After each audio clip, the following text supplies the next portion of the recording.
Megan and the Lost Cat. A Spirit Guide, a Ghost Tiger, and One Scary Mother. By Owen Jones. Narrated by Kim Summers. Published by TekTime. Chapter 1. Susan on Communication. Megan was intrigued by the talk Hincha and Dr. Jenkins had given her the other night on communication, and so, like most people, she wanted to talk about what was uppermost on her mind. "Ma'am, what do you think about communication?" "Pardon? Communication? On the telephone, you mean? I don't know much about mobile phones, my dear." "No, I don't mean mobile phones themselves. I mean just talking, really. And body language, that sort of thing." "You're not going to start all that nonsense about auras again, are you?" "No, not if you don't want me to. But that is a form of communication, too, like body language and intonation and mood. It is all part of communication, as is speech. In fact, it may be even more reliable than speech, because people can tell lies and hide their true feelings very easily, but they cannot hide what they cannot control." "That's as may be, but I don't believe in the aura, stupid lights, and ghosts and things." It was the first instance that Megan had had to practice what Hincha had taught her in the company of an accomplished liar.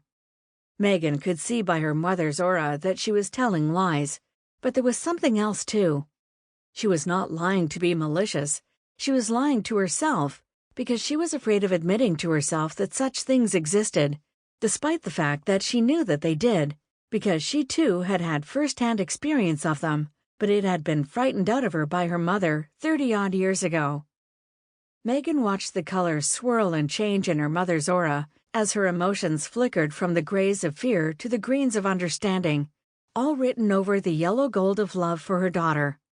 Megan could feel, as well as see, the confusion in her mother, and knew instantly that Hincha had told her the truth again. Not that there had ever been any doubt in her mind about that, as he had never said anything to her so far that had not been true, whereas her mother was so obviously lying to her now. Hincha had been right when he had said that a lot of people might want to turn this gift of second sight off, because it was not easy knowing that your mother was a liar, even to her own daughter. It was not a nice feeling at all, and she found it so hard not to judge her mother, armed with this unassailable knowledge. However, it had been one of Hincha's early lessons not to judge people, because everyone is fighting an inner battle that the observer knows nothing about. The sensitive could see the battle raging, as Megan could now, but they didn't always know what it was about or with. In this case, Megan knew, but the knowing did not help. It still hurt that her mother would willingly try to deceive her in a matter that she knew was so important to her, and for which she had even been sentenced to hours of fear in the pitch-black darkness of the scary coal cellar. Megan looked down at Gur, who was lying at her feet, and smiled. Gur licked her lips and swished her tail in her own display of mixed emotions, which were themselves her reaction to her friend Megan's mixed emotions of love for and disappointment with her mother.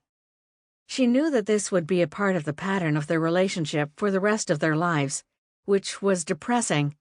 But it made her understand the importance of not judging others, for if she judged everyone and took her findings to heart, then her life would be full of loneliness and disappointment.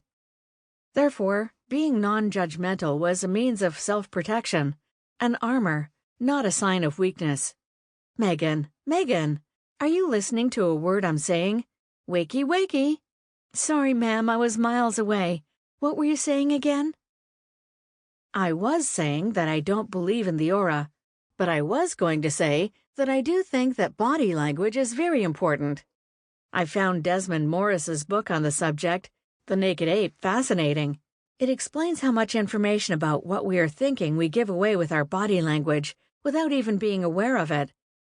Since reading that book, I have been practicing giving nothing away at all. I recommend that you read it." "Surely, ma'am, by not behaving normally or naturally, you are giving away the fact that you are trying to hide something. Therefore, one might presume that you have had some education on the subject. One might further presume that you are not studying the topic at university because of your Sample complete. Ready to continue?